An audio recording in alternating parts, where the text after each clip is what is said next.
but it's okay. GM Adrienne, we're here.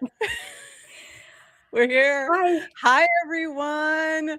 Welcome back. We are back. We're a little off today. It's a Tuesday, not a Monday. It's really throwing me off. We are not off. We are professionals. We are going to deliver the best of Farcaster news today. We are. It's true. And we've got a really amazing show. We've got Toady Hawk coming on. That's always amazing. And Toady, if you happen to be listening already, I did just send you the link to join us at noon. So should be just check your various DMs. I am excited. We do have some fun things to talk about. We have some interesting things to talk about, and we've got builders, of course, always building. So let people know that we are live. We're going to go do some notifications. Adrienne, I just realized yet again, and I only seem to realize this when I log in, that I have once again forgotten to redo the intro. The intro. So it still says 2025, season 3. We'll get to that. It will happen. But for now, enjoy this next 66 seconds. We'll see you of 2025 on the other side. Welcome to GM Farcaster, bringing you everything from breaking news to spicy memes to the deep lore shaping this vibrant digital community. More than just a show, GM Farcaster is your digital third space where the community connects, the stories unfold, and the culture thrives. Whether you're a daily caster or just dropping by, we've got the latest buzz to keep you plugged in. So grab your coffee and let's dive in with your hosts, NounishProf and Adrienne, for another episode of GM Farcaster.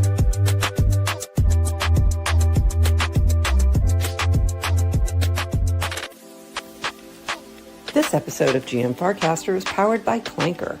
Each Monday, we'll bring you the latest news from the Clanker team and highlight the builders innovating with Clanker and Farcaster. Visit clanker.world to launch your token and check out all the new features that Clanker V4 has to offer. Thank you, Clanker, for sponsoring GM Farcaster.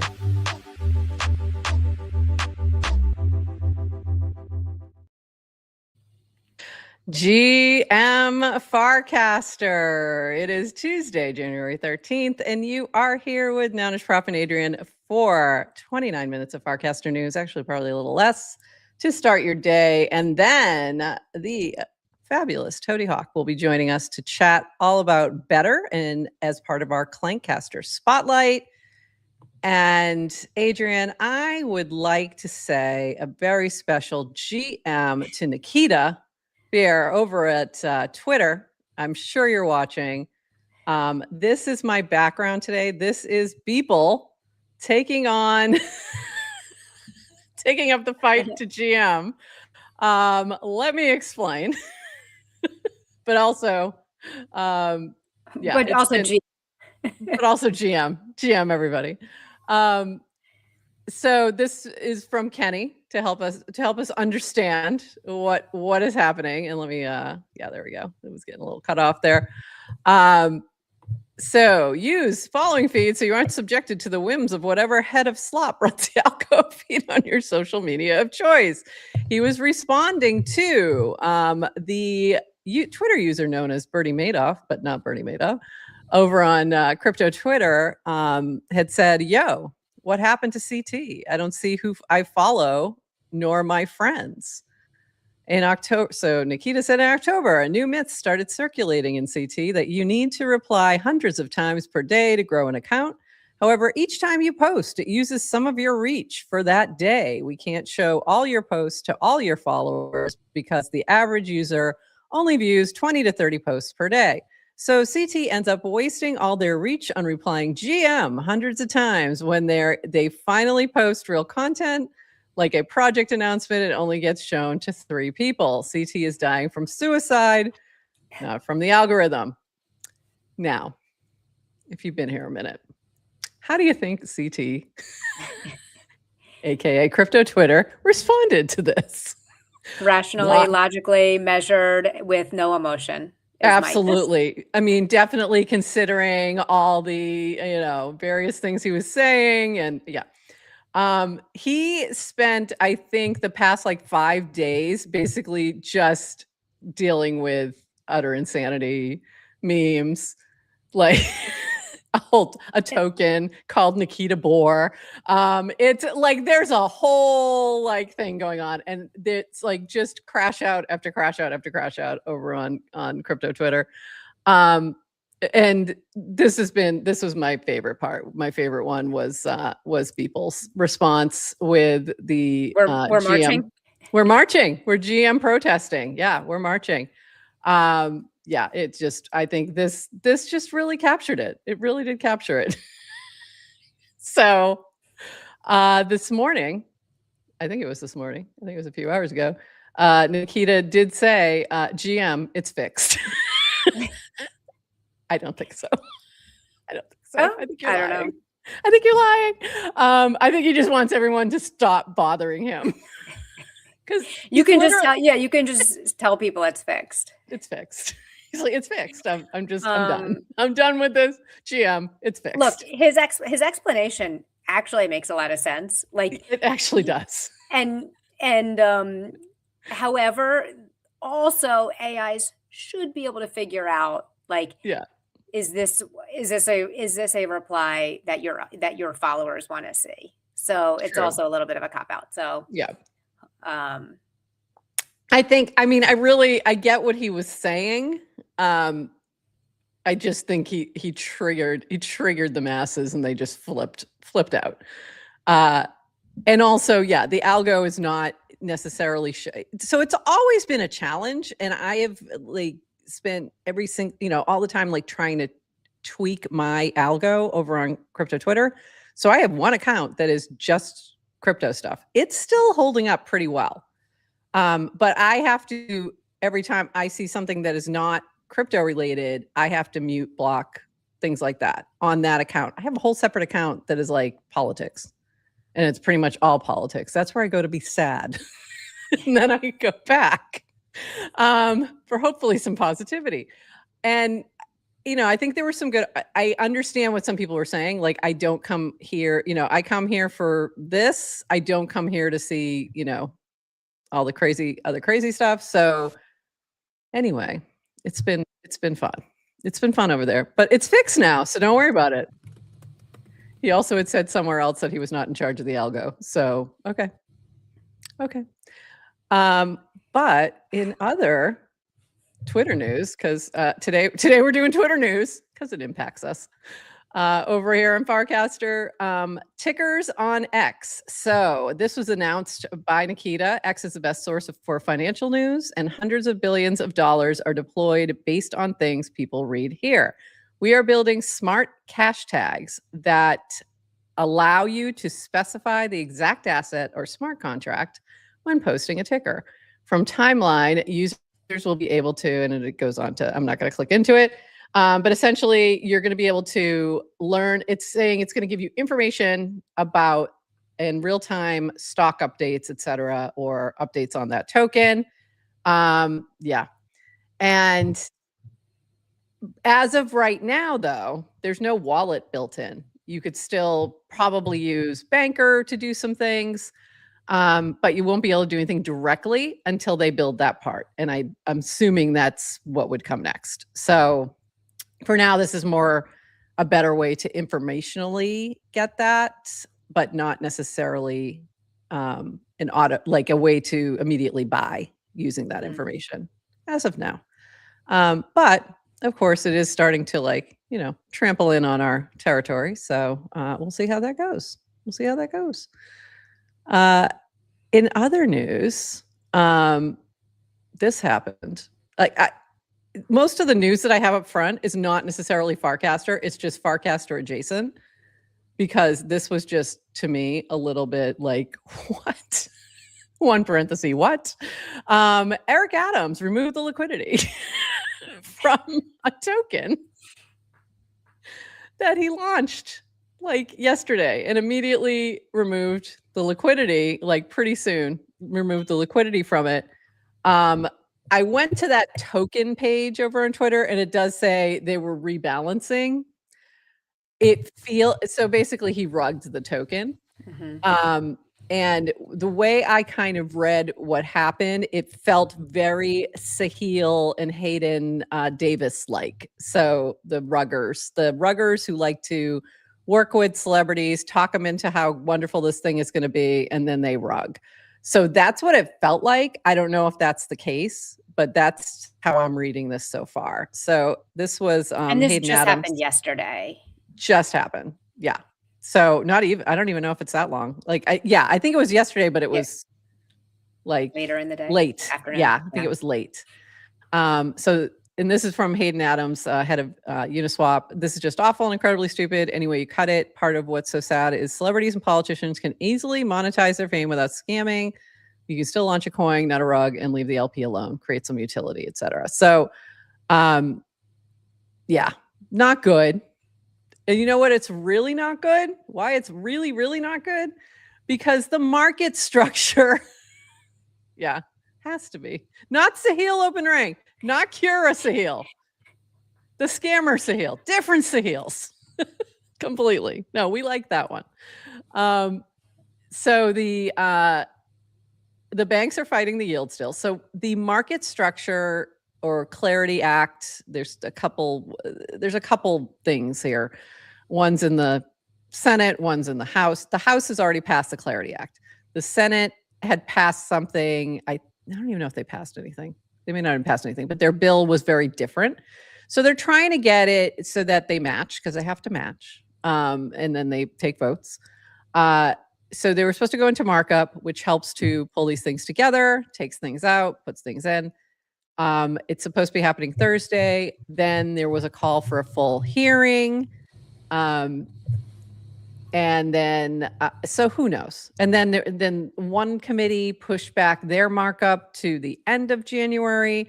So there's a lot of stuff that happened yesterday as soon as the markup was scheduled for Thursday.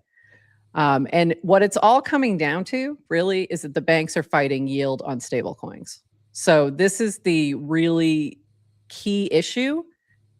And there was at one point, Coinbase had signaled that they would pull their support if this happens, which is interesting.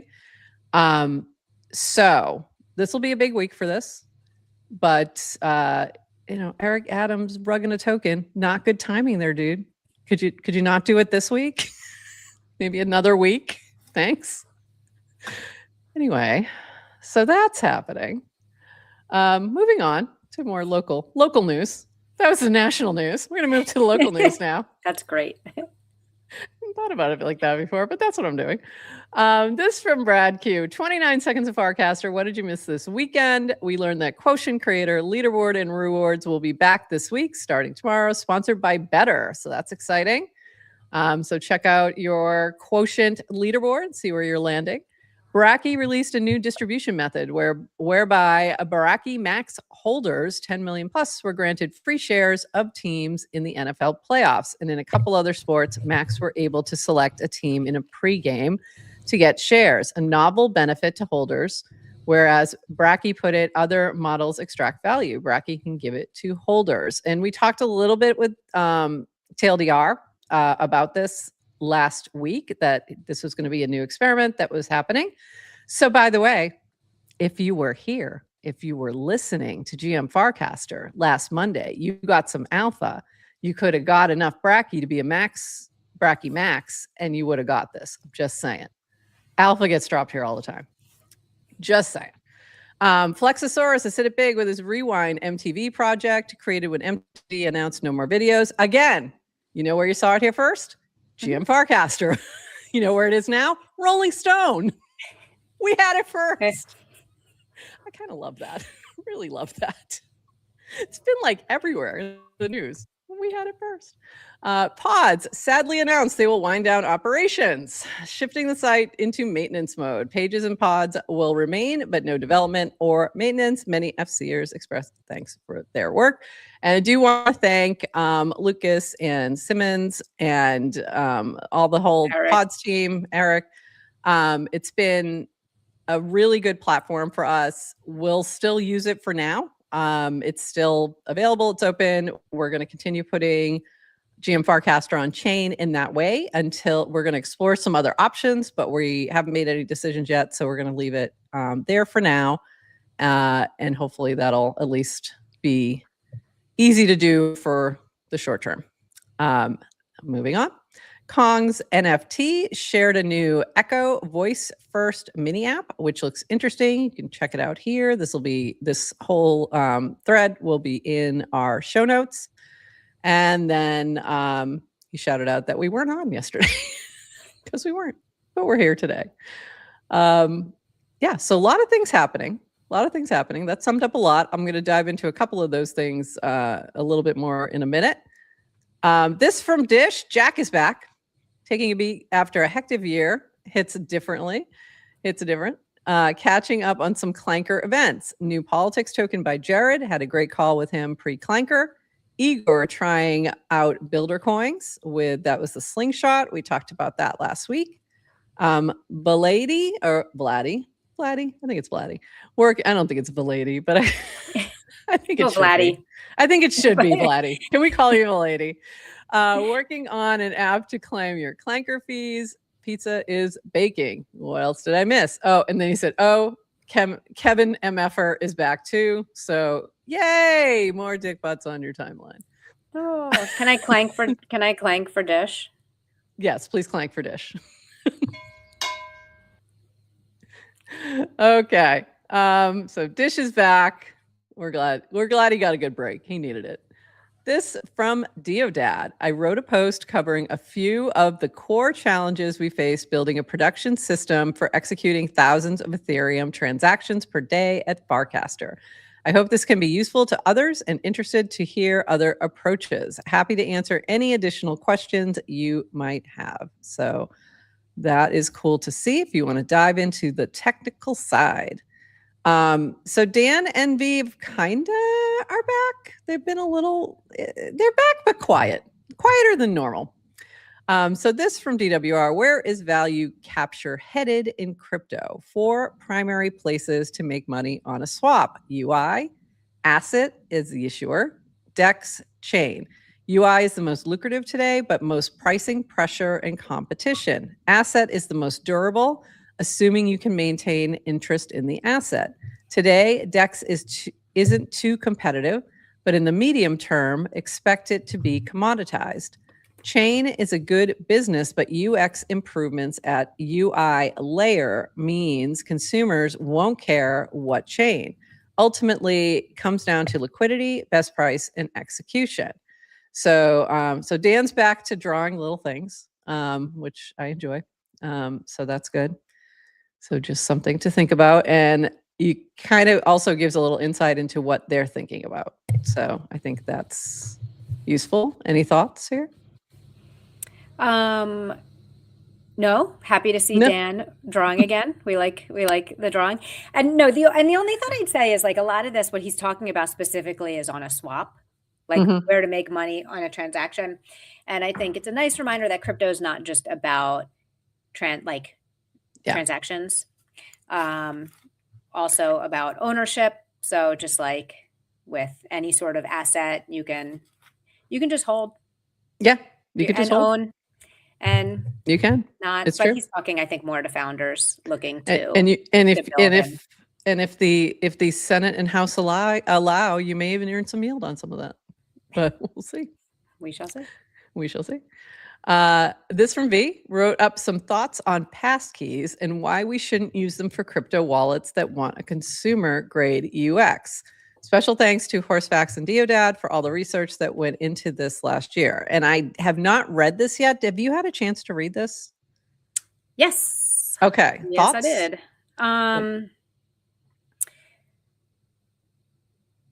My thoughts. It's been like 2 years since V wrote on his blog, like he published on his site. Yeah, it's been a while. So I was really happy to see him writing again, and I don't have answers. The only I read this last week. Now you're asking me to remember what I thought of it. Sorry.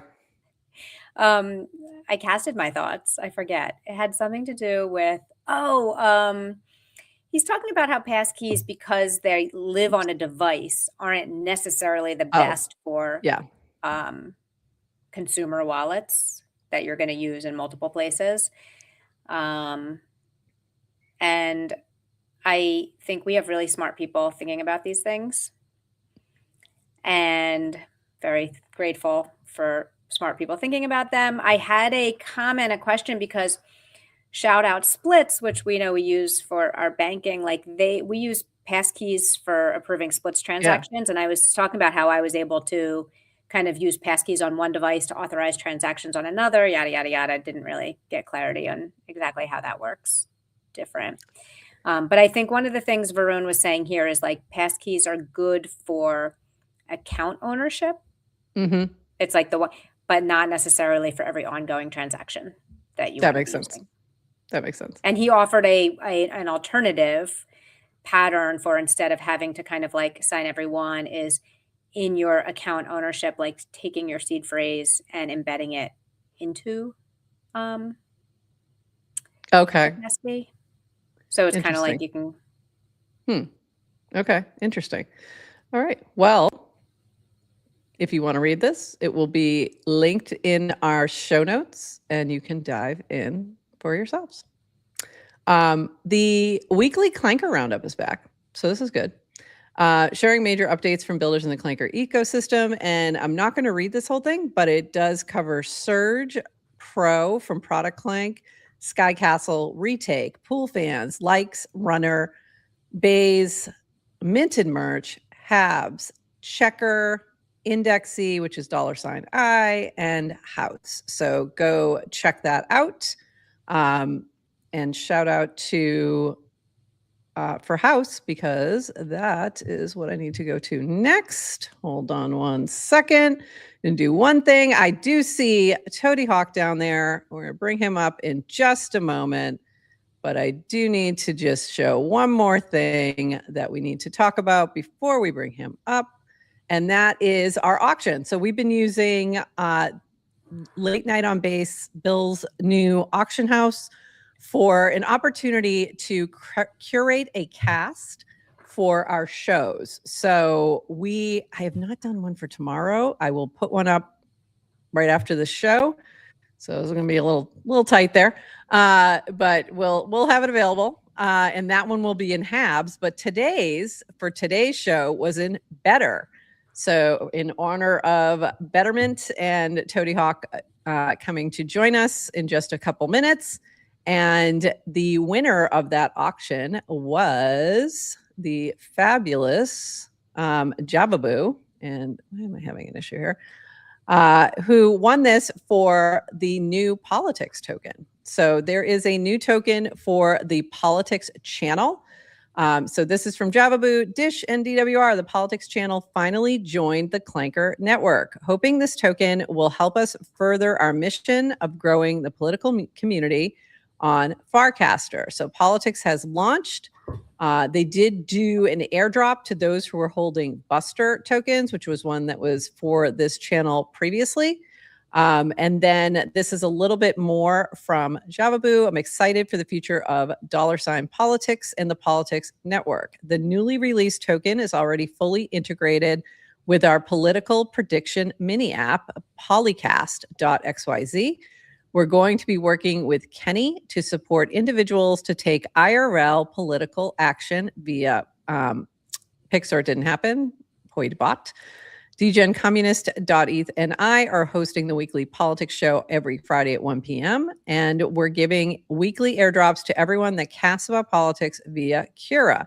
We're just getting started. So if you cast something that is politics related, make sure you do so in the politics channel, because that is how this is all connected. So very cool to see. And thank you, Jared Javaboo, for picking up the auction. And amazing. So we're really excited that he had mentioned that he was getting ready to bid, so that he was going to be doing some bidding. I didn't know it was going to be today, but very cool. And I have my politics tokens. I got a little airdrop from my busters, and occasionally I do post in politics when I'm having a major crash out is usually where I throw that, or, you know, in a group chat here and there, or just to my mother. So there you go. Bro up. I'm sorry, Genuine Real Mo. We appreciate you bidding, though. We really do. We appreciate you bidding. There'll be another one today. It will be up in a little while. Mookie, quiet. You're not going to be able to bid. So that'll be up shortly, and I will make sure to tag you on it so you see it, and other folks who have bid before who maybe have gotten outbid. But I'm really excited. I think this is a cool approach, and yeah. So I'm looking forward to seeing what they all do with the politics token. So very exciting, very, very exciting. All right. So when Mookie token now, Mookie is uninterested in being an on-chain creator or influencer. I have asked him; he is not interested. He is really upset anytime I mention Bertwurst. He gets a little upset. He gets a little jealous. So I think that's what's driving it. But yeah, he's just not interested. So probably never. Okay, we are going to shift gears. We are going to bring up Toady Hawk. I need to change my background because I have a special background for this. So I got to do that. And also, where is my little Clancaster Spotlight overlay? Let me do that while we make a little shift here. So here is our Clancaster Spotlight. I got to change my background. You know what I'm changing it to, Toady. You know. And then we're going to bring Toady Hawk up here and talk about Betr. And we do have a few news items after we are finish up with Toady. So don't leave. And GM Farcaster to Toady Hawk. Yo, yo. Welcome. It's so nice What's to up, have you. everybody? Is that what you're supposed to do on YouTube? Something like that. Yeah, something Don't like forget that. to like and subscribe. Exactly. Toady. Welcome, Toady. Not that kind of show? Oh. Okay. Not usually, but Is this your first time? first time on GM Farcaster, I'm pretty Yeah, I sure. looked up, I went on ChatGPT and it told me to come in high energy. So just tried. Oh, sorry. No, Claude Cowork has told me to come in high Is energy. it Claude or Claude? Claude. Oh, did I just out myself? Is that as a Canadian French, way to say Claude? Canadian? Claude. Probably because that's how we pronounce that name properly here in Canada. But it probably is Claude. It's probably Claude. I just realized I got to change my little logo to the neon one. So there we go. Now we got the neon GM. All right, we are going to dive. You just reminded me of the first time I had Mike Demarais on my podcast, and I like pronounced his name like the French Canadian way. Like That's right. Mike Rambo. Is it Rambo? Mike Rambo. Yeah, and he was like, nobody Mike ever called Rambo. me that. No, but he was like, wow, I actually do have family like up in Montreal. I don't really know them, but yeah, so it probably is Demarais. Anyways, That's Okay. so funny. By the way, Emily foibles of a Canadian. A new segment on GM Farcaster. Ice Toad. So, We don't throwing pronounce you it under the like bus. Yeah, somebody tells me Jason do. 420 does not live 20 minutes from the Quebec border, and we can talk about that later. He's it's Ice Toad if you're not sure who Jason Oh, he does live 420 in is. Ottawa, so he just doesn't speak Yeah. French properly. Yeah, So he that's fine. knows. So I was like, That's no, okay, you know just- who that is. Just fluently bilingual here, Ice Toad. That's fine. Yeah. And also giveaway, he said, oh, not eh. So No, he is Canadian. He's from Ottawa, I think, or Kingston or something. Anywho,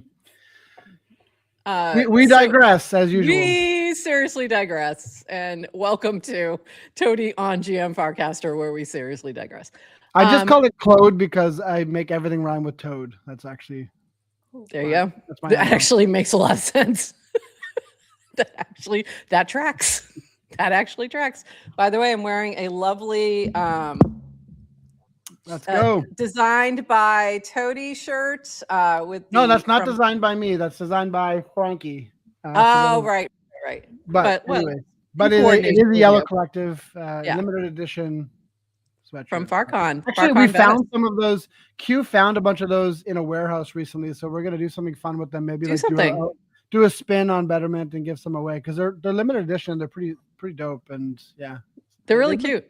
They also sold for like $100 at the time, so yeah, maybe some people will want them. I would like a couple extra to make up for it. No, I'm just kidding. All right, I'm just kidding. I love it. Arranged. It could be I arranged. love this shirt. It's so cute. I'm wearing And- some merch as well, of course. Some I see Betterment that. merch. Shout out So- minted merch. Oh, I ordered the hat, and I thought it was going to get here today. I got a notification that it arrived, and I'm like, no, it did not. And it didn't. And I tracked it, and I'm like, no, it's not here yet. When is the question? When is the question of when my hat will arrive? Yes, I love the when on the back of that hoodie. It's so cute. Yeah, it's so cute. Shout out to Minted Merch for making that happen, because I was like, I want to do this. I know it's annoying, but it'll be fun. And most people, you can't even see it when the hood's down, but it's a nice little Easter egg. It's really cute. Yeah, and a lot of people have been excited about that Easter egg, if you will. I've seen it posted on the timeline when people have received their hoodie and they didn't realize that there was a when on the back. They even guided me, really politely. They were like, because I wanted to put it on the back of the hood, and they're like, well, Tony, you can't put it on the back of the hood because then when the hood's up, it'll be upside down. And I'm like, oh yeah, that's a good point. Almost like you know what you're doing. I was like, why? Oh yeah, that won't work because of gravity. Oh yeah, no, that's a bad idea. Yeah, I was like, why couldn't it just? Oh no, that won't work. Amazing. All right, so we're gonna do this as a formal Clankcaster spotlight. So we need to dial it in. Do I need to put on a tie? I can. Yes, please. Can you go change and be more formal?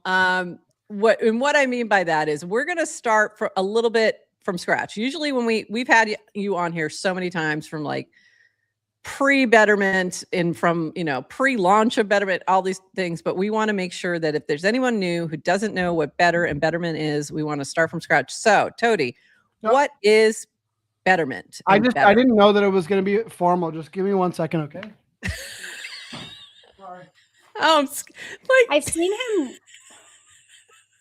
What now? Is he bringing the wheel? Is he getting the wheel? I think he's getting the wheel. Oh, that would be fantastic. I've seen him in a suit. We've seen him in a suit. You're getting the tie. What are you doing? All right.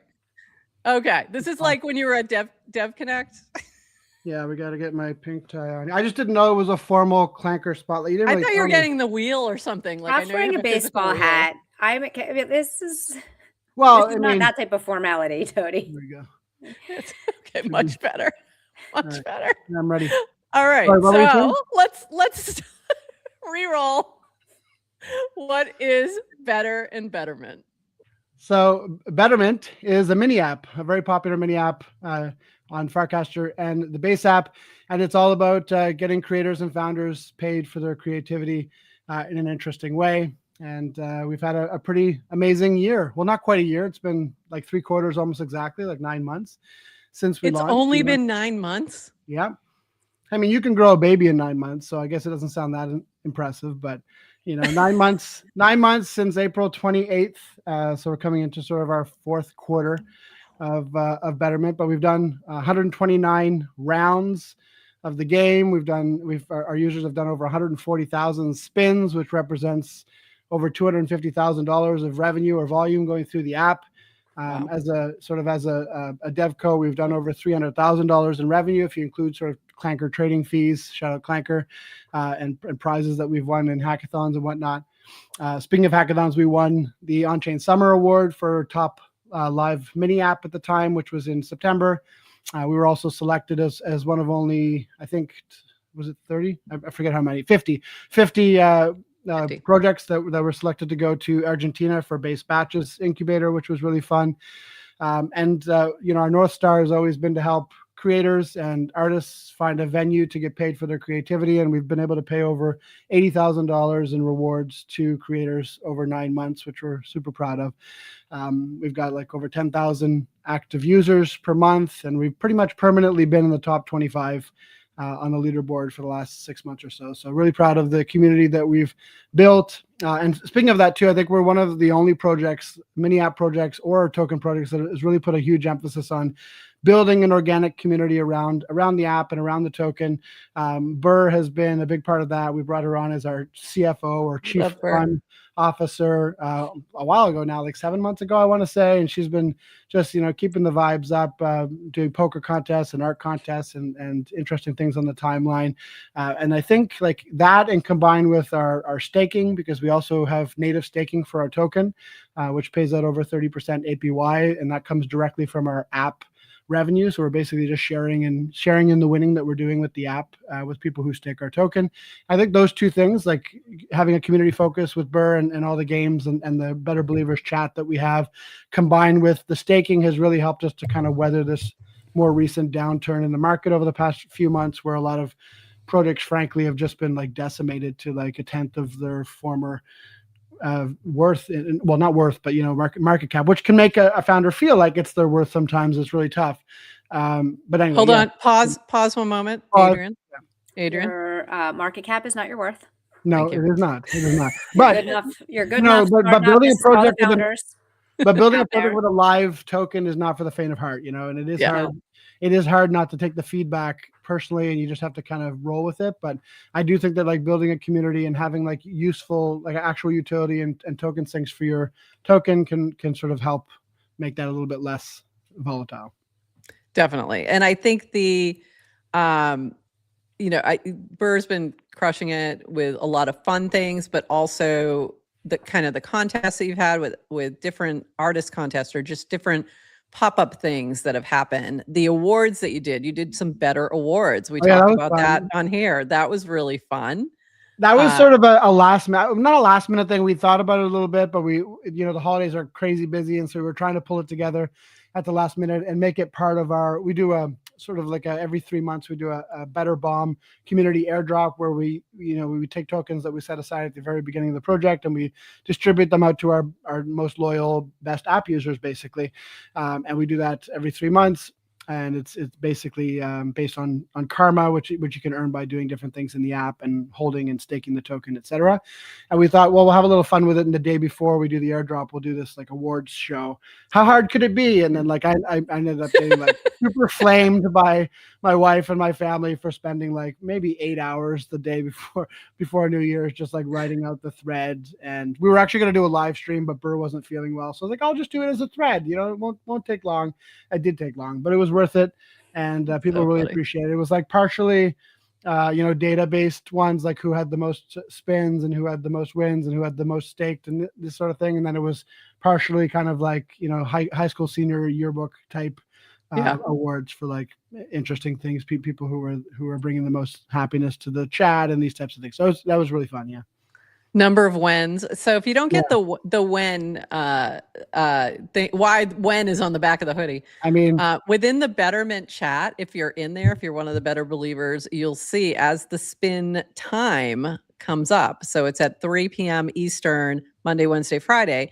As it approaches, the wens, the WENs within this chat grow exponentially.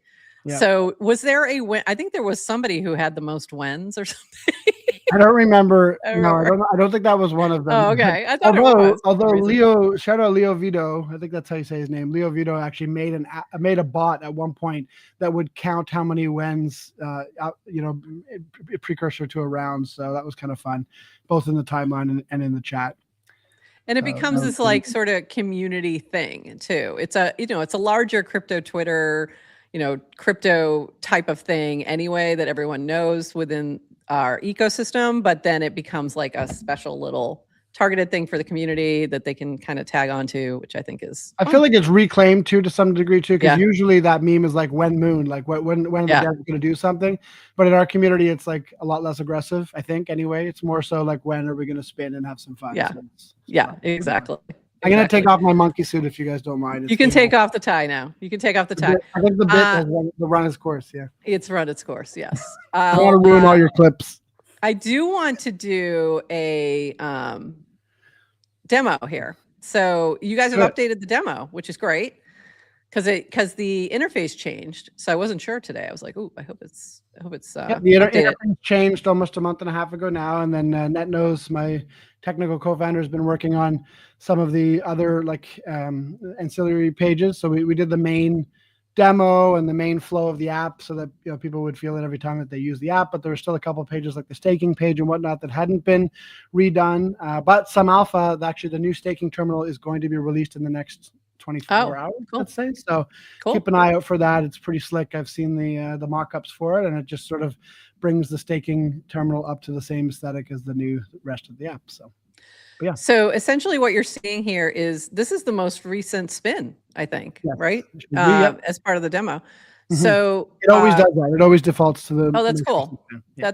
That's great. And so if you are like, I don't know what the heck this is, I want to understand it before I go try it, you can go to bettermint.fun/demo and you'll see it here. And if you click on try this demo, I'm gonna do it's some juju, so essentially, you'll get the yeah, a jackpot. little voodoo there. So what it's doing is that's when you're paying for how many spins. If you want to just do one, you can do two of them, 5 of them. And then you're paying essentially those funds are being split between the team and the creator that's being promoted within this particular spin. And then you're spinning the wheel to see what you won. And it could be a jackpot, it could be a 1x, it could be a 2x, it could be nothing. So it really depends. 5x. So well, I didn't put enough magic on it, but it was close. That's pretty good. That's a pretty good. I like a 5x. 5x, especially because the app is usually programmed to do only try agains for prof. So I had to give it a little bit of juju. A little bit of juju. And then you claim whatever you won. So you claim your fake Betr, etc.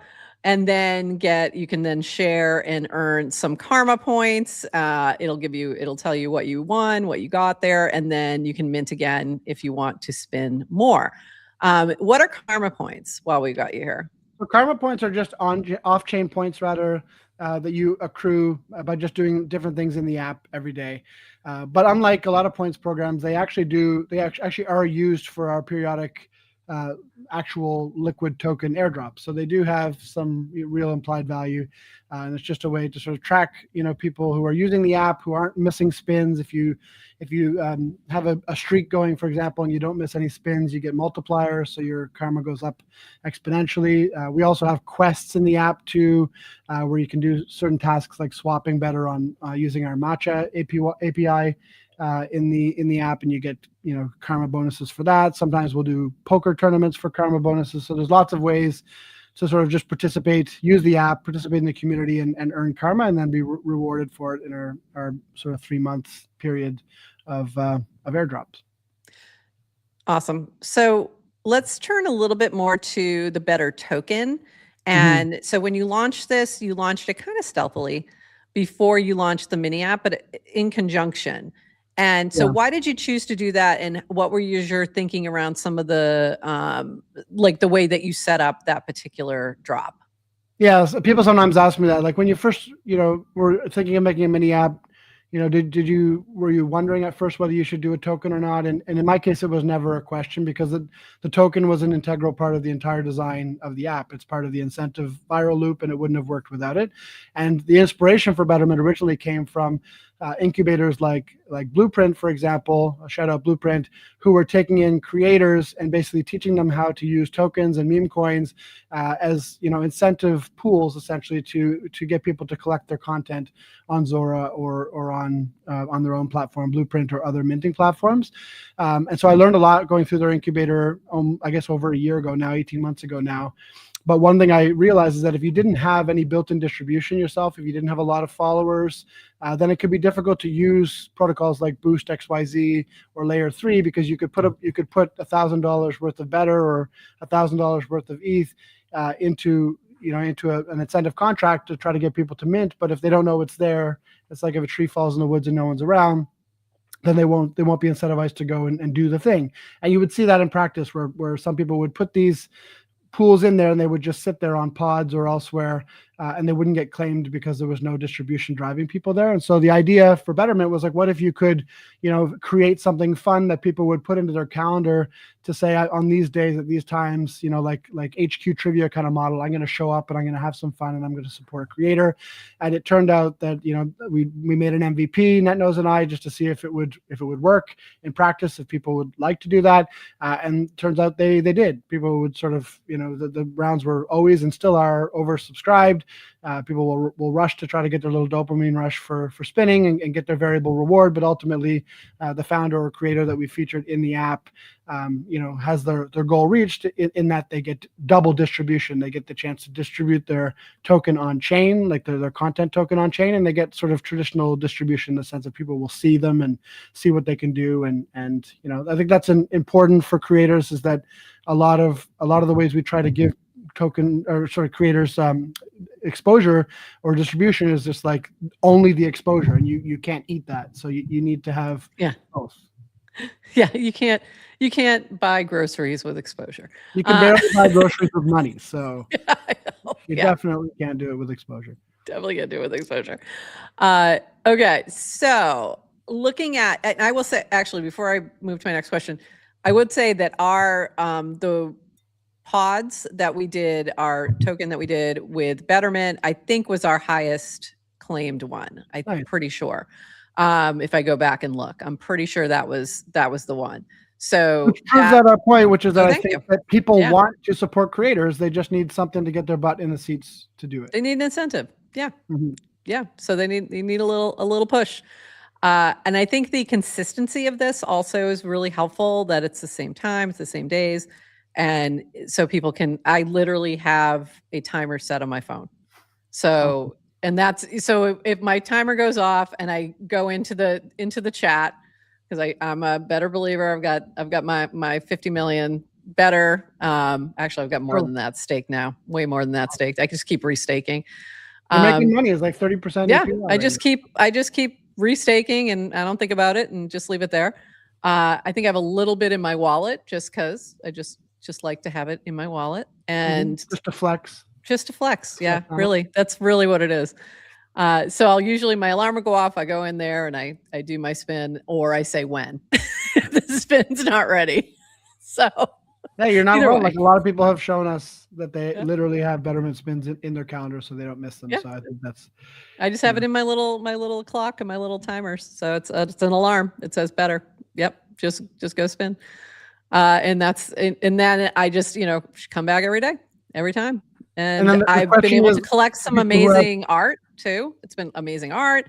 It's tokens. So you started with only the podcasts that are on pods, and then expanded out from there. So talk about the different types of media or things that you're now incorporating into those Betterment spins. So really we started with podcasts only because it was an MVP. It was just to see if it would work. And pods had a really clear incentive structure where, whenever you minted on pods, it was immediately split between the platform and the creator. So it was very easy to use that and just sort of build it into what we wanted to build. So we used pods originally, but that was only meant to be a short-term thing. We definitely wanted to be able to provide distribution for all kinds of creators and even founders and builders of all kinds. So very quickly, we kind of expanded from pods out to other types of NFTs, and then eventually even into coins. So if you have a Paragraph coin or a Zora coin, we built a custom scaffold, is what I like to call it, that allows people to feature creator coins on the app as well. So yeah, but just any kind of on-chain content. And one thing that we're building out now that you should see something on soon is just really, we realized it could be any kind of on-chain action really that could be the incentivized thing to do. So it could be collecting an NFT, it could be buying a Zora coin, it could be collecting a pods NFT or what have you, or a music NFT, but it could also just be anything that's on-chain. It could be follow someone on Farcaster. It could be any on-chain action. So that's something we're looking at building as well. Interesting. That's interesting. I could see a lot of folks taking advantage of that. I think that also, we see that with QR and how popular that is. So just trying to drive attention to things. There's so much competition for our attention. Yeah. So a neon spinning wheel is a good way to grab people's attention. I think that's been one of our biggest lessons, is just that founders and creators really need distribution. They don't really know how to get it, especially on Farcaster. Even people who are Farcaster native don't really understand how to get that turnkey distribution, but even more so people from outside the Farcaster ecosystem who kind of see, they're like that meme, like what the hell's going on over there? That cat, they're like that from X, and they see that there's a reason, to get on TBA and to get on Farcaster, but they have no idea how to get started, or they come to Farcaster and they cast a few times into the void and then they give up. So one of the directions that we're building and have been building for the past couple months is into a new app that's going to be complementary to Betterment called Betr Boost. And the whole idea of Betr Boost is essentially to make that process more turnkey and leverage apps like Betterment and other apps like QR and Surge and Amps and all these amazing little building block permissionless apps to help these founders and creators sort of get their foot in the door and get distribution for their projects, for their tokens, for their content on Farcaster. So pretty excited about that. We're going to be making some small changes to Betterment coming up soon. That's going to allow people to basically do self-serve rounds. And that's sort of a first testing phase for something that's going to be used for Betr Boost. So that's pretty exciting. And if we can help you test, let us know. That sounds interesting. You'll be one of the first. You'll be one of the first for sure that we'll reach out to. But I think that's an important step for us because we've made it this far with like a lot of curation, which takes a lot of time and effort. And NetKnows and I are happy to put in the time or effort, but it's not like infinitely scalable. So we can't like curate 3 rounds a week forever and ever. We need to be able to make it a tool or a protocol that people can actually just use to get turnkey distribution for what they're looking to get distribution for. And so this is one of the things that we're building, is just a way that people will be able to just leverage the distribution unlocks that we've figured out and potentially do it even without even ever speaking to me or to NetKnows. Which is how I would definitely prefer it, if I never have to speak to you. Well, whenever you set yourself up for that. Whenever we do customer service surveys, that's the first feedback we usually get is like, if we could do everything here, but never speak to Tody. NetKnows caught us straight on that one. Sorry, NetKnows, we love you. This is cool to see in here. We've got, I'm also a phone alarm better. Let's go. 2 alarms for me, 1 for pre-spin and 1 for public. So I thought that said 1 for aspirin at first. I was like, damn, like it's really like 1 for the headache I'm gonna get from 1 for pre-spin and 1 for public. So you got a double alarm going on there. And also, I just want to make sure that Ramsey saw this morning princess. So if you missed this, Ramsey had posted something about one of the folks who was in his DCs saying, "Good morning, princess," or something like that, and you know how they do. And he said, it was nice to be called princess, and Aqueous and I and others have now picked up on this. So yeah, there you go. Just wanted to shout that out while he was in the chat. All right, circling back, one of the other things you have done was create help Mint and Merch create a staking and as part of their mini app with the Mint and Merch token. So this was a question from Aqueous. Have you found anyone else to use staking formula you use for setup for Betterment or Mint and Merch? Or my question would be, are you helping anyone else do the same? Would be my question there. Yeah, so the story with Mint and Merch was kind of just fortuitous timing. Like we had just finished creating our own staking terminal. We wanted to roll our own rather than using some of the off-the-shelf contracts that were available out there, mostly because we really were excited about the spin to claim mechanism, because we've just seen how much people love to spin. And so we thought, it could be fun. Who wouldn't want to have the chance to win an extra little bonus or jackpot when you're claiming yield from staking? Because DeFi can be pretty boring, right? And you just don't check it very often because you want it to compound, and so you'll maybe check it every month or so just to see what happens.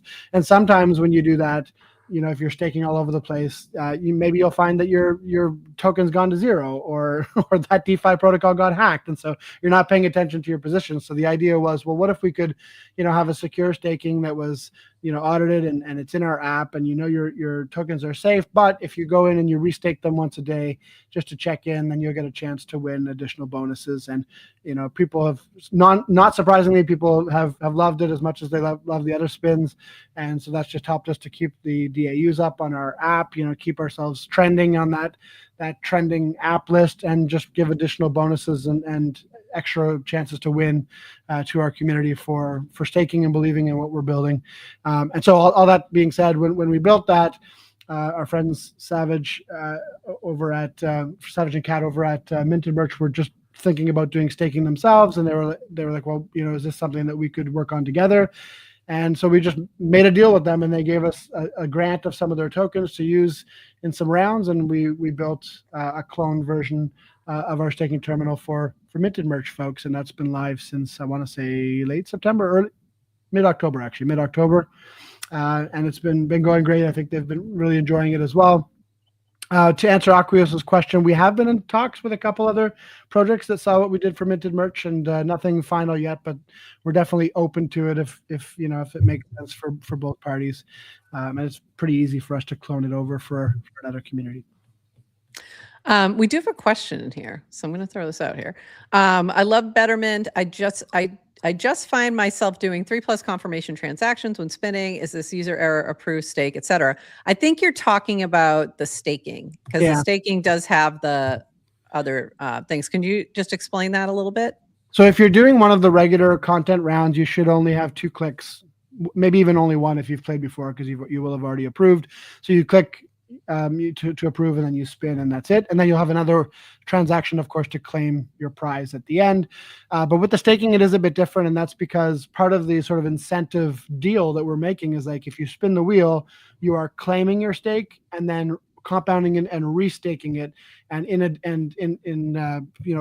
reward for that, you get a chance to win one of our mini jackpots or jackpots, staking mini jackpots or jackpots, and we have a number of those every single day, plus a bigger week one and a bigger month one. And so that's why you're seeing so many transactions. Unfortunately, you kind of have to blame Vitalik for that. There's just so far not an easier way to do that. You're approving the token to claim, and then to compound and restake, and then of course to claim your rewards at the end. So that's why I did not see Vitalik getting blamed for that. So Vitalik catching strays too. Sorry, Vitalik, NetNose, just catching strays all over the place. I did love this. More spin is always the answer. Can you get Will Ferrell to do a Betrmint ad? More spin. Come on, we're going spinning. We're going spinning. I'll talk. I mean, I could probably get Sora AI to do it. Will that work? That'll suffice. That'll suffice. Adrienne, do you have any questions? I've kind of just been chatting away here. I don't know. Do I? I have something I can share in the meantime. About Quotient. So we are the sponsor. Betr is the sponsor for the Quotient leaderboard this week, and that I've been on the air, so I'm not sure, but it was supposed to go up at noon. So if it hasn't gone up yet, it will go up soon. But yes, we are the sponsor this week, so you can win some Betr. We put in over $1,000 of Betr to reward the top creators for the Quotient leaderboard. If you're not familiar with what Quotient's doing with the leaderboard, it's basically the good old Farcaster creator leaderboard from times of yore, by which I mean like 6 months ago. But much better. But less than 6 months ago. But less, but see, the algorithm seems better. There's, I think Prof just likes it because she scores higher. I score way higher on this leaderboard. It's amazing, and I love it. We should pull up the leaderboard right now. Okay. Why? Something tells me that Prof and I are very near in the current leaderboard. One moment, please. Prof won't like it at all. Prof won't like it at all. But then I'm not bringing it up. I like to make our guests look good. Oh, let's go. I don't. Cody Hoff, .eth, #1 rank, highest score. Hold on. 1 second. I'm bringing it up. This is one of the benefits you get when you sponsor a round of Quotient. He gets to, he's going to win Betr. Weird. That's right. Weird. Whatever I win, we'll be going right back out to the community just to be all right. Well, okay. So on the plus side, I am my favorite number at the moment. But 16, that's good. It's a good start. 16's not bad. Not bad. I can live with that. But yes, there he is. There he is. Even above Poppy. Look at that. Oof. First time for everything. First time. You know how hard it is to hold that, though. It's hard to hold that. I know why. You're getting a boost. And on that note, so if you stake 25 million Betr, you get a 2x boost. You get a 2x boost on yours. You better. Something's not working right. Something's not working right, because I should have that. Prof figured out. Okay, we'll ask if the devs could do something. But yeah, that's fun. And then, you know, I just really like what Jordan's doing, Ruminations with Quotient and just like dog fooding their own data basically to do some fun things on the feed. And so we wanted to support that. And we're also some alpha here right after the show. We're going to be dropping an art contest between Betterment, sponsored by Betterment and Quotient, where you get a chance as an artist to sort of combine the vibes of Betterment and the Quotient leaderboard, put your best foot forward, and the winners of that will also be receiving an additional boost plus some cash prizes. So that'll be fun. That's exciting. And here we do have the, I just wanted to pull up the Betterment app, mini app, so we could show that real quick. Yeah. We did show the website, so I could show the demo, because the next round is in 26 hours plus, so it's tomorrow, Wednesday at 3 p.m. Eastern. But then you can see when you go into this mini app, you can see the staking, the quest, the karma leaderboard, as well as recent rounds. So go check that out. So you can see what is happening and get ready for the next round. And you'll get a notification if you add the app. Go ahead. Tody, I want to know who is the mastermind behind the neon branding? And did you know that Stranger Things was going to bring the 80s back harder than it's ever been? Well, to be fair, all my teenage kids are like listening to nothing but 80s music right now. Thank you. I think the 80s have been back. Neon everything. I think the 80s have been back for a while. I mean, everything comes full circle for sure. And I can't claim getting to the 80s aesthetic before Stranger Things, because how many seasons of that? Yeah, that's true. Yeah, but it was really and even like Dua Lipa's last album was like straight out of the 80s. So I think the 80s have been back for a while. But I think I've just always loved that kind of nostalgic vibe, and I've always wanted to sort of do a branding that had these two colors together, the sort of hot pink and cyan of like the retro arcade casino. So yeah, I mean, I wouldn't say it was a mastermind or a masterstroke by any means, but that was kind of like my idea to make the app interesting and different, because it does feel like a lot of the apps, especially no shade to vibe coding, but a lot of the apps end up turning out almost the same 4 colors or gradients, and they get a little boring to look at. So, you know, when we first designed the app too, like I don't think you should give us too much credit, because the app was not that nice looking for the first like 5 months, to be honest with you. It worked well, but it was like somewhat like I've done a lot of branding design and logo design and this type of work over the years, and NetNose is an engineer, but he's done mostly like Web 2 like websites and whatnot. So it was very functional and worked and secure, and it looked good as like a website, but it didn't look like a traditional app. And now the new design, which NetNose is mostly responsible for, looks a lot more like a native app, and I'm really, really proud of it. But it's been a combination of both of our efforts and talents, I'd say, to bring the aesthetic alive. And I've been surprised by, you know, how well people took to it, but it's been really a boon for the community, because it makes it so easy for people to generate, you know, AI art in that style or create their own art. Like artists have had a lot of fun sort of reinterpreting the neon aesthetic in their own style. When we've done art series, we've had like different artists from all different walks of life and mediums, and they've all like reported having a lot of fun sort of interpolating the the neon aesthetic into their own style. So that's been fun. Yeah, I love that. With Try Emerge has made that very easy. So for like the Betty Awards that you did, with the hot pink carpet, I should say, not the red carpet, the pink carpet, that was so cool. That was really fun to sort of gear up for it and everyone get dressed. You know, what are you wearing? It was a little moment. So it was fun. I loved that. By the way, I had a request in a reply when I posted that you were going to be on. Can you slip up and call him Turdy just once and ask him for a friend? So I just thought I'd let you know that a little bit of friendly poker rivalry is what we're seeing here, and that's fine. Some of us are just better at catching the card we need on the river. What can I say? Oof. There you go. Yeah. So that was obviously aqueous. So for that, so Tody will play hard in the better poker, but he usually does then give up if he does win. Like I give him my prize. He gives up the prize. He gives up Yeah, the sometimes prize. you just have to show them, show them Yeah. you can play, ball. But then Yeah, absolutely. And the poker's really fun. I Oh yes, enjoy I it. wanted to mention It's that really too. fun. We talked about poker earlier, but we also have some new things that Burr is testing and cooking for this season of Betterment. Cool. And one of the things we're doing with our high stakes poker tournament, which has been really popular, is now anyone who stakes any amount above 5 million, above 5 million, can play any of the high stakes tournaments, which happen every Sunday, basically.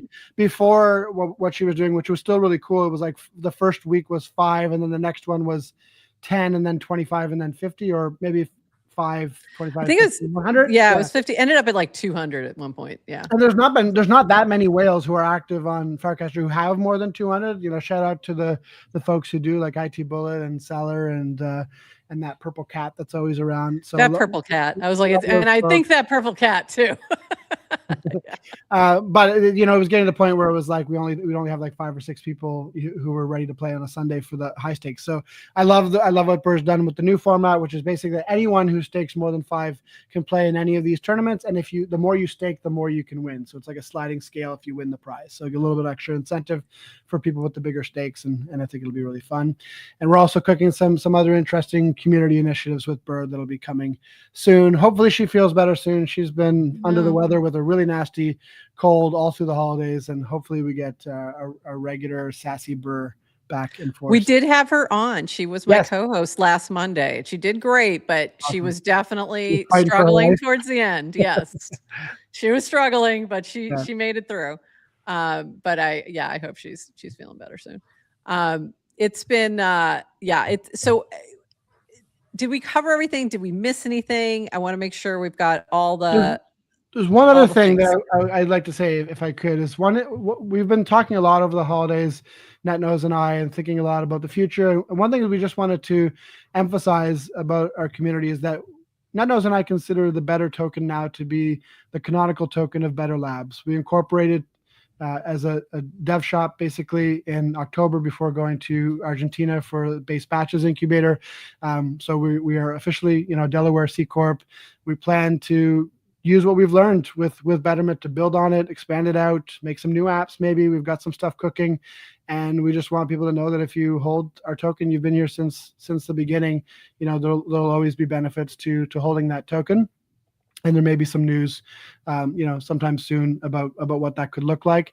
So that's one thing. And then the other thing I just wanted to mention, and this is actually alpha or a scoop for you guys, is that in that vein, because we want to make sure, first of all, we give away a lot of our Betr. What we've put aside since the very beginning, we've been giving out to our community in the app through community initiatives, tipping it on the timeline via Noise and Tippin, and of course these airdrops that we talked about as well. So we've given away a lot of the Betr that we've had to our community, which is amazing.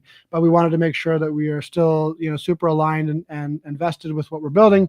And we recently won a prize of $25,000 from Base. That was the On-Chain Summer Award that we talked about before, which was amazing. Thank you to Base for supporting builders in the eco. And we decided over the holidays to take $15,000 of that prize and reinvest it back into the project. So we wanted to keep it quiet because we didn't want to blow up our own spot, but we've just recently purchased over $15,000 worth of Betr for our own community chest, essentially, to be used for community going forward, added to what we have already in there.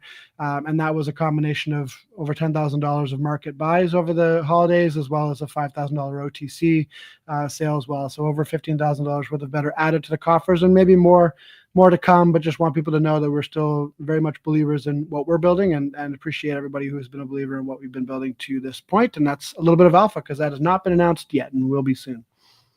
Amazing. That's amazing. Thank you so much for popping by. I love Betterment. I love what you're building. I am particularly very fond of the neon vibes in the 80s, the 80s branding.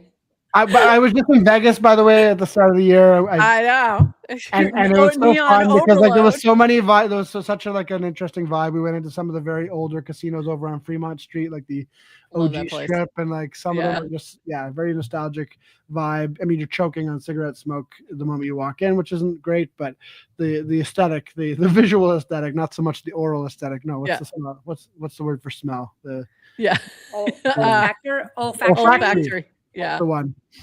Yeah, there was Anyways, it's definitely if you go to Vegas, you got to go to Fremont Street. I'd never been vibe. I really enjoyed it. It was fun. It's really I've never fun. heard And of also Fremont Street. Fremont Street's the original strip, like the original casino. The original strip. And then they refurbished it. I don't know how recently, but they kind of made it into this giant street mall where they have like there for a while. live performances and a zip line and all sorts of things. It was I like it more fun than the strip actually. But, it's really fun, and it's like the Golden Horseshoe and Four Queens and that area, Binions, that kind of area. But right close to there is also the Mob Museum, which I'd highly recommend. We didn't get That's there. That's really fun. Yeah. I loved it. I love the Mob Museum. But I love Vegas. I haven't been there in a long time, but it's a fun trip. 15 years, and it's definitely changed a lot. Yeah. But it was fun. I feel like I don't really gamble, which might surprise. Did you see the Pudgies on the Sphere? Were they there? No. So on that note, I was there because my wife is a huge Backstreet Boys fan, like a super fan, and she's seen them live a few times, and this is probably the last time they're ever performing live together at the Sphere. And so I surprised her with tickets for Christmas to bring her to see them in Vegas. And so everything on the Sphere was that either that or Wizard of Oz, which is also playing at the Sphere right now. So no Pudgies. But yeah, I was going to say about Vegas, like it might surprise people to know that I don't really gamble much. I was there with my wife, so I didn't really get a chance to even play poker, which is one of the only games I really would play in a casino because the rest of them are pretty terrible odds. I'll play the odd game of blackjack or something like this. Blackjack. I'm outing myself is not as degen as people might have thought. But I feel like if you go to Vegas and you don't gamble, or you're not susceptible to gambling, it's kind of like using a credit card for the points. Like you're kind of like you're taking advantage of it because they really want you there so badly that they'll make your flight cheap and your hotel $20, and they'll give you a voucher to go eat because they just really hope that you play blackjack on the way. So it's kind of like a little life hack. Go to Vegas, don't gamble. And then if she's saying, why would I go to Vegas? Why would I go to Vegas and not gamble? And also you have to walk through every single casino to get to any of the other good stuff. Like if you're going to a show, you're walking through like miles of casino to get there. But it just becomes white noise after a while. It does. It really does. It's always interesting. It's always a good time to watch, like look around and stuff. All right, this has been amazing. So I'm really excited for what's next with Betr and Betr Labs. Shout out to NetNose too, who isn't here. Sometimes he's in our chat. I don't see him, so he must be busy. But we love NetNose too. We love NetNose. And looking forward to meeting him at FarCon Rome. So I'm very excited. Yes. By the way, me too. Have you never met yet? We've never met. I want to be there for that experience. Yeah, it's going to be pretty fun. So hopefully he hasn't been catfishing me or starfishing me, as the case may be. What's a starfish? That's just his. That's his PFP. His PFP is a starfish. Sorry. Never mind. Bad toady joke. I know. Never mind. As expected. Bad toady joke as expected. Please count the number of puns and toady jokes throughout this. I have been not as many. You've been under control today. I've been showing restraint. I did post one on the timeline though this morning, but I missed it. I'll have to go look. That was funny. Derek had posted some dad joke, and I tagged you in it because it was, you had to. I wanted to make sure you didn't miss it. My one this morning was, why does an overturned canoe make such a great hat? I have no idea. Because it's. I should probably. Oh God. And on that note, thanks, Toady. It can only get better from here. Oh, there's NetNose. Hi, NetNose. I need to tell a story too. Actually, just recently this weekend, my son, my 3-year-old, just started saying NetNose. Like, what? He's like, Daddy, is NetNose your friend? I'm like, sometimes. So cute. He's always my friend. That's very cute. That's so cute. That's adorable. All right. On that note, thank you, Toady. We appreciate you being here with us today. And that is our Clankcaster Spotlight for this week. Focus on Betr and Betterment. So thanks, Toady. And we'll see you on the timeline. We'll be spinning tomorrow. You guys are champions. I appreciate everything you do for the timeline and the community. And sometimes people don't know how lonely it would be here without you guys. So we're still here. We're still here. We didn't even take a vacation. We took a small vacation. We did. Maybe you should. We took a lot less than the founders. I pretty much know whenever someone goes on vacation because I get the call. You get the call up from the miners. Who's on vacation? All right. Thanks so much, Tony. Bye. And we've got a few more things. We're going to finish up. We've got a few more items that we want to chat about, mostly from our builders, but that was so fun. And we love having He's Tony here. awesome. I can't believe it. Betterment has only been around for 9 months. I guess that also goes to show like what you get, like your expectation of the life cycle of projects end up, especially kind of in token world, is like, if something's, it's more than a day. Wow, you're standing. So it feels like Betterment's around forever. So less than 9 months. It does. I also love when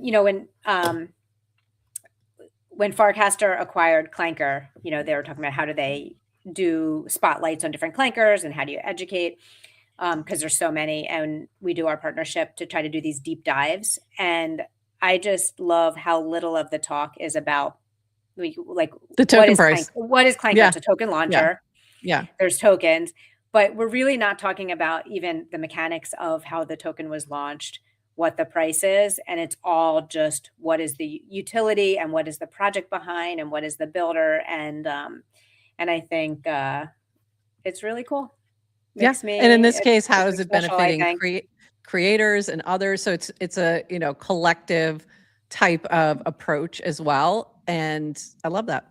I love that. I have to give a shout out. We have someone new who's tuning in from Indonesia who apparently can't follow along because there's no translation. So he's typing in English and I don't know how he's following. He seems to be following a little bit.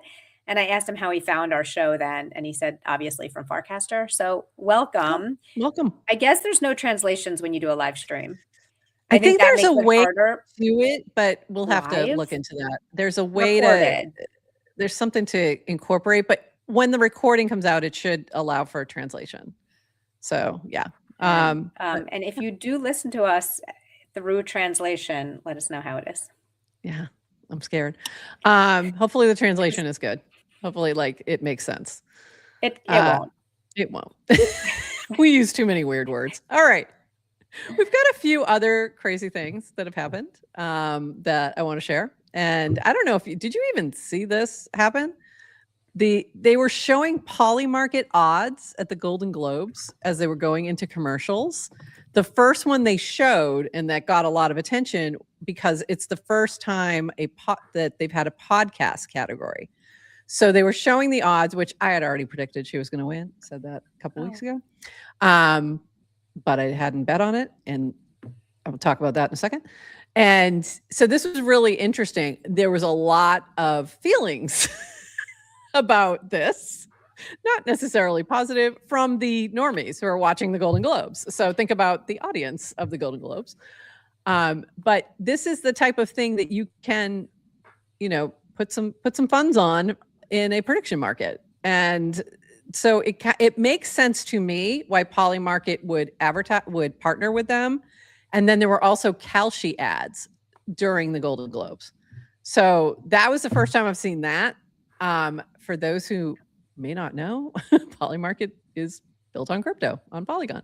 So I think there's a lot of people who don't know that it's built on crypto. And that was the other thing. So it was really kind of interesting experience to see this. It was a little surprising. And congratulations, our colleague, our fellow podcaster, Amy Poehler, on winning the very first Golden Globe for a podcast. Congratulations. Yeah, congratulations. We didn't qualify, unfortunately. Maybe next year. Haven't heard of any of these podcasts. I've heard that. It's so funny. I've heard other people saying that. And I'm like, I know all of the podcasts that were on the list. And I listen to Good Hang often. I don't listen to Mel Robbins on a regular basis, but they all had to have, they were the top to qualify. There were only 25 podcasts that were even available to be nominated, and they had to hit certain metrics. So these are the most popular podcasts in the world. So I find that interesting. And I think that really speaks to our silos and how much content there is out there. There's a lot. So as I listen to Smart Lists, Good hang. Mel Robbins. The other two that were nominated were Call Her Daddy, and I think it was The Daily. I think that was the other one. Wait. So that's actually a good point. Was Joe Rogan not? He wasn't nominated. He wasn't nominated. He was in that 25 that could be nominated, but he wasn't nominated. Okay. So he was in that. So they're still editorial, right? This isn't just based on popularity. This is based on the tastemakers at the Golden Globes. At the Golden Globes, yeah. Did your teenage son watch the Golden Globes? No. I tried to get him. I honestly tried to get him to, because I thought, because he's so into movies, that I actually thought he might find interest. So I kept yelling out things to him where I was like, oh, so-and-so just want, ones that he really likes, the movies he really likes. I was like, one battle after another. And he's like, eh. But he wasn't watching. So yeah, this is a dying kind of thing. I was like, are you watching the Golden Globes? And I said, do you know what it was? And she's like, no. She's like, award show? She's like, I know what an EGOT is. Emmy, Grammy, Oscar, Tony. And that's only because they follow people who get EGOTs, not because they watch the award shows. The award shows don't matter, I don't think. Sorry, and I think this is no, I agree. I watch them. I watch them. I like old people. Like old people watch. Old people. I'm old people. But also, I used to watch award shows when I was young, like young. But also think about there was nothing on. There was nothing on. So this was, and I think that's a product of that time period. That this was a big moment. It was fun. It was all very entertaining. There was always things that would happen that would be very spontaneous and newsworthy. And that still happens. Like all of these are, it's still fun and interesting, whatever, but they are watching it. They're not watching it, but they are watching it. Right. They're watching it on TikTok. They're seeing clips on TikTok. I watched Nikki Glazer's opening on YouTube last night. She crushed. Yeah, she crushed it. She was great. And she was great throughout, and she was really good last year too. So anyways, I enjoy it. I'll be looking forward to the Oscars as well. And I'll be betting on Polymarket for that. This is my next moment with Rish. But actually before that, here's what I didn't know. Here's what I learned from posting this was that I didn't realize that Polymarket had been integrated into Rainbow and was available to everyone. I think I had heard they were going to, but I didn't think it happened because when I would go into like the App Store, it was showing it weird. It was saying I had the most up-to-date one and I didn't. So anyways, I updated, it was there. So now I'm playing around with Polymarket and we'll see. But it's fun. So here is Rish's comment on prediction markets. For most people should be looking at prediction markets for news, not necessarily betting on them. I read somewhere that B. Armstrong said prediction markets benefit from insiders betting. Not sure if he actually said that or was made up. If he did, I think he's right. And I agree with all of this. Prediction markets aren't securities. They're event contracts where payouts depend on outcomes, not managerial effort. Insiders betting on prediction markets exposes truth faster to the world than waiting on traditional announcements. Information has a price. Prediction markets allow insiders to monetize their information, whether you like it or not. Unless you have insider information to know the outcome of the market, betting on prediction markets is the same as gambling. Absolutely. There's nothing wrong with it. Gambling can be fun. People play poker with friends, but it's good to be honest about it. Without added info, there's no added edge. However, as truth-seeking machines, it's great to observe them and know the future. They are essentially and obviously time machines. It's funny in the sense that if someone had decided to build a time machine 20 years ago, they would not have predicted gambling as a trade-off on the other end. One can argue they normalize gambling, etc. However, I don't think there's any reason to blame prediction markets solely for it. They are just a type of new market that went mainstream recently. Humans have consistently increased the number of markets they have access to and have gambled on them. Imagine not having equity or commodity markets. Someone in 1500s might have resisted against them for the same reasons. Kids born today will not find prediction markets any weirder than we find equity markets. We still have to teach kids about the risk of gambling. Of course, it's possible to gamble on equities and it's possible to gamble on predictions. The options available have increased, but the fundamentals are the same. Time machines are cool, worth being picky about which markets you bet on. Okay.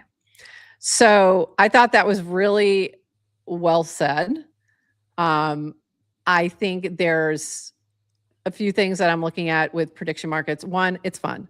Did you ever do pools at any place you worked? So like when I worked in corporate in like the 90s, we would do all kinds of different stupid pools. And like anytime there was an award show, we were doing a pool for that, things like that. And there were some that started online in the late 90s.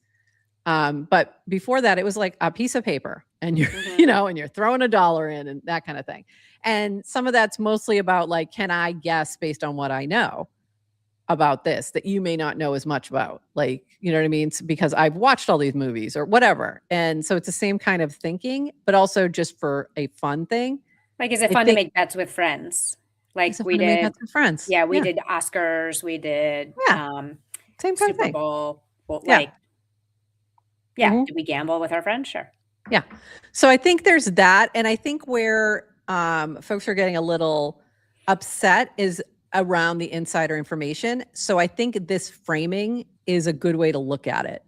Where, yes, you're getting upset that this insider made money off of this thing, which sometimes it's clearly insider trading and should be called that. Other times it's like, I just have a better knowledge of this particular area. So for example, and I didn't have access to Polymarket, so I didn't do this last year. There was a Polymarket for whether or not Farcaster was going to launch a token in 2025. Any person on Farcaster who was intimately familiar could have bet on that and said no and won. So it's sometimes not necessarily insider information, but more like your area of expertise or something that you are so deep in. You have an information edge. You have an edge. Yeah. So use the edge, or you do the research, or you figure it out. And I think there's that piece of it too. So there's two different things. It's not necessarily just insiders, but it's like, here's this thing that I know more about than anyone. And I have this edge. Yeah. I mean, the comps, by the way, Rish's post was really thoughtful, and there's parts I agree with 100%. Other parts I'd want to debate on to kind of pull some strings. But I think I guess two things. One, the comp, trying to compare it to equities, right? And it really reminds me of when you and I had just, I don't know if you finished reading 1929. Still reading. But the level of insider trading that was happening legally before the Great Depression was startling. And this is before the SEC was founded, before there was regulations, before, so I don't think you can just be like that same exact thing though, as I was reading that. I don't think you can be like, sure, what then it is, okay, well, what is a prediction market? And I liked his point of like, you're either betting on information you have, right? Like you either are going to, right? Yeah. Or you're gambling. And by the way, if you are gambling, you are funding the person who has insider information. So then it comes down to like, when you want to avoid the Black Mirror kind of dystopian future aspect of like, is this really the world that you want to live in? Are you betting on like, who's going to win the best podcast at the Golden Globes? Who's going to win the Super Bowl? I mean, even like, there's a reason they disallowed sports betting, because guess what? People were throwing games. Like, it's just, betting can corrupt. So I guess you had to think about I just as an individual, or at least this is how I feel, like, where do you want to be placing bets? I mean, if it's legal, everyone's going to do it. I don't know. I'm not loving it. I'm experimenting. I'm playing around with it. But here's the thing that's a little different than putting a bet in with your bookie or in Vegas, is that you can sell it at any time as well. So it can just be you're tracking, the market's going up, and you can get out if you're like, hey, I don't think this is going to resolve the way I want it to. Let me get the heck out of here. Or you can just choose not to bet at all. There's always that option. You can choose not to participate in all the markets. Yeah. And I think that's, also very acceptable. Just don't participate at all. But I think it's not going anywhere anytime soon. And I think it's going to have more impact and more, you're going to see a lot more people. Way more cultural impact. And by the way, the insider that bet on Maduro being captured did get screwed by Polymarket in the end. That's the other thing, is like, who's like, when you're betting on something, how like, what's the determination? How it's worded, how yeah. the oracle's going to determine it, you know, like Mhm. how that particular prediction is worded. And that's what I've been sort of looking at as well, is like you can have a market on the same three different markets on the same geopolitical event, but they're worded differently. And you have to pay attention to that, because Right. if it's not exactly the way, if it doesn't go down exactly the way you thought it was gonna, then you might be SOL. So be careful. So you out have there. the ones, right? Like it's like the oh, will the press briefing last longer than an hour, right? And then That so was something like clearly, that. If something can be gamed yeah, or whatnot, then yeah, guess what? People should stop gambling on that. If you yeah. think it's like not going to be a fair outcome, It's, don't gamble yeah, on it. Don't, get out of there. Guess what? Adults have agency. No one's forcing you to. Yes. No one's forcing you to do anything. No. And aside from that, I think in general, like the history of human, like we want certainty and we want to be able to predict the future. So if this becomes a better way to predict the future, I just think it's like kind of that's where gravity is going to go, and you can try to fight it, and there might be some bad outcomes, but I think to your point, like we're going to see a lot more, than less. Absolutely. And I think I think we'll look back at this as a pivotal moment. I really do. Because it's so weird. Like, it's so weird to see this going into a commercial break on a program like this on CBS. You know, it's like this was that nobody watches. That nobody's watching it. You know, it's like it was very weird. But I don't think this is pivotal, because I think it is. No, I think it is, because even if you weren't watching it, the discussion about it was massive. So I think regardless of whether or not, regardless of numbers of who watched it, I still think it's like, okay, this is going to be part of the culture for a while. And I feel like this is that moment that kind of proves it, in my opinion. But we'll see. We shall see. All right, moving on. So while you were away, let me see if this is going to work for me. While I had Rachel here with me, we did a shout out, a little appreciation. I did a little appreciation moment for Emily Jr. So that was last Wednesday. Now, again, I'm not saying it was because of that, that we talked about DRB on here last Wednesday, but it's been on a run since. So just, again, might be a good idea to, tune in every once in a while.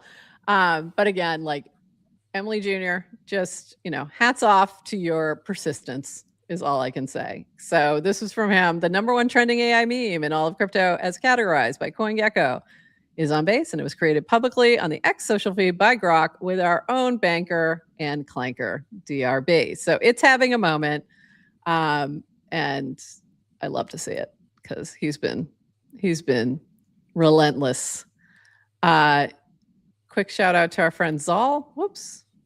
Love seeing the shirt on the timeline. If you want to see yourself on GM Farcaster, this is a good way to do it. Good way to get our attention. Also, here it is. We talked about this in the 29 seconds of Farcaster news, but this was Bracky with a big old distribution to max holders, a fundamental shift in the way prediction markets can distribute value. So speaking of prediction markets, with our friend Bracky, the playoffs for the National Football League, the NFL, were starting up, and the way they did an early distribution was through the teams that the max holders, like their team. So they got an early distribution based on the choice of team. And so that helped to kind of prime the market a little bit and give a benefit to those who are holding more of the Bracky token. So I think Burr explained this well as to why this was really cool. To give you an idea of what TLDR just did for all Bracky Max holders, 10 million Bracky held in your Bracky wallet. Normally, markets open up at 50-50. The fastest secure the best prices. Instead, for week 1 playoffs, Tim and team airdropped us, max holders, all positions according to value. Snipers didn't get a chance, didn't get the best price. The site's power users did. So TY, Bracky, TLDR, and Max P. So yeah, very, very cool to see this. So kind of driving more value back to those holders of your token seems like a good move. I think I'm going to skip this. Actually, it's our last thing. I'll just shout it out. Did you do this yet, by the way? I don't know if you did yours. Can't remember. I think I forget who started this little run on Farcaster. I think it's in this thread. But it was, talking about asking this prompt based on all our conversations, create a picture of how you think I treat you. And this was mine. So I loved this trusted co-conspirator energy. Peachy was also safe from the AI uprising. And yes, this is where I believe this started it all, was RJS, who said, not looking good for me when the AI uprising comes. When he used this prompt, he got this image, which I thought was absolutely hilarious. He redid it and he said they're good now. So your Berserker also had some issues. This was his image. It's very aggressive. Very, very aggressive. That was a little crazy. And Phil said, I'm pretty sure chat thinks I'm a woman, because that was his. That tracks. And then this was interesting from Dogfax, chat versus Gemini. Very different. Chat was very big with the little bots and hands on the bots, and it felt very parental. And Gemini was like all kinds of like. What's really interesting about chat was how similar people's pictures were. So it's like, if you're asking it, I think mine's very similar to yours, by the way. I think it was like, I saw it and I forgot. Yeah. I didn't post mine. You didn't? Oh, no. I was like, did you? I thought you posted but yours. it's I couldn't post it. It's a bot holding a cup of coffee. Oh. And the coffee is labeled ChatGPT. So I think I'm the bot and I'm cradling, crusting coffee in my, I don't know what it is. Interesting. And with a lot of Post-it notes also. It's weird. It was weird. It's a lot of Post-it notes. Yeah. There's a lot of Post-it notes. In the background of mine, I'm trying to bring it back up. Is that it? Yeah. When you look at mine back here, reminded me of the conspiracy meme. Yes. So, and which I thought tracked perfectly, honestly. So yeah, that makes a lot of sense. But we had a lot of people did this. It was kind of fun. Something I was seeing all over the timeline. So again, be nice to your bots. It's important to be nice. We talked about that last week. It's nice to be important, but it's important. We don't know if it's important yet. We don't really know. But why take the risk? I'm not about, tempting fate, all that kind of thing. All right. Oh, Zal, I don't know if you missed your shout out. We just gave you a fashion show. Hold on. Let me see if I can grab it again. If he missed it. I don't want him to miss it. He probably got tagged. Somebody was like, you're on GM Farcaster. Or he just knew. There you go. There you are. There he is. I love to see it. All right. And I like that he said, this is quickly becoming one of my favorite shirts. He has posted himself in that shirt many times, so I love to see it. All right. Yeah. See, that is. Yeah. Someone told him. Someone told him. I'm like, he probably got tagged. All right. Adrienne, anything else before we wrap this up? We're back tomorrow. Are we back at 8:30? Were you doing regular? Okay. We're back at 8:30 a.m. tomorrow. We'll have some news, hopefully. I don't know. Don't do too much in the next 24 hours, and maybe we can actually keep it to 29 minutes. Should we do a poly market? Yes, we should. Oh, Den.show. I just saw something about that. We have to go look at that. I will look at that tonight because that actually would be a great experiment for tomorrow. But Den.show said they're going to incorporate prediction markets on their live streams. So we could literally do that. And that was the thing I was thinking about. Will it go over 29 minutes? Okay, so we are streaming on Den these days. By the way, if anyone's watching on Den, I'd love to know how that's going. And we're sorry. We are very bad at trying to manage multiple chats. We do have to figure that out. We have to find the folks who really like to hang on those platforms and maybe like, sort of knight them as like a little like intern on those platforms. But we got to check that out because that would be really, really funny. If we could try and keep it to under 29. I don't think Symbio's right. 100% over unless the market gets so high that we'll just be like, peace out at 28 peace minutes. Out. We're out. Yeah. We can do that. Peace out. Because we have insider information. We can. It would be really funny to see how that goes. But we may have to play around with that. So there you go. All right, Adrienne, I think that's it. All right. It's been a long one. We appreciate you all hanging with us. Can I just say it's January 13th? Can I say Happy New Year? Because I'm ready to start my year. No, Larry David says no. I think that's too late. BS. Yes, we're officially starting the year now. Here we go. Officially started. This is my first day of the year. I am back from travels. Q1 is going to be so jam-packed with builder energy. I have so many things that we want to be building, and I'm really, really excited to be back, excited to be live streaming Farcaster News. And I'm starting to notice another like uptick in builder energy on Farcaster. Yes, I am as well. We can wait till the Lunar New Year. Good idea. You know what? It's going to be the year of the horse, which is actually a big one for me. So yeah. There we go. So maybe February 19th. Now you know how old I am. If you're smart, you can figure that out. Because I am the year of the horse. And that fits so well for you. I love that. It totally does. It's amazing. I'm a dog, which probably fits as well. Totally. And also announcement, I shout out Paragraph. We have a weekly newsletter hosted on Paragraph. I used their API yesterday and it worked out really well. So just shout out to all the people building cool things. And now from our gmfarcaster.com, people can subscribe. And I just realized that we didn't send out the newsletter this week. No, I think you did. I think that's what reminded me. I did not. Oh, I did not. Oops. I forgot. Sorry. I meant to, and it just didn't happen. And also we're wanting to add like another paragraph to the week. So it might just be a little late this week and we'll figure this out. Anyway, fantastic. But shout out Paragraph. We do love you. All right. With that, everyone, we're going to call it here. Thanks all for hanging with us. It's been a busy one. Thank you, Toady Hawk, for popping in to talk about Betterment and Betr for our Clankcaster Spotlight. And I think that's it. And we will see you tomorrow, 8:30 a.m. right here. Look for us here on Twitter, YouTube, Retake, Den Show, Pine Tree. I don't know. I just keep throwing things out there. The mini app, our GM Farcaster mini app. Make sure you add that. You'll get a notification when you're live. And until then, bye-bye.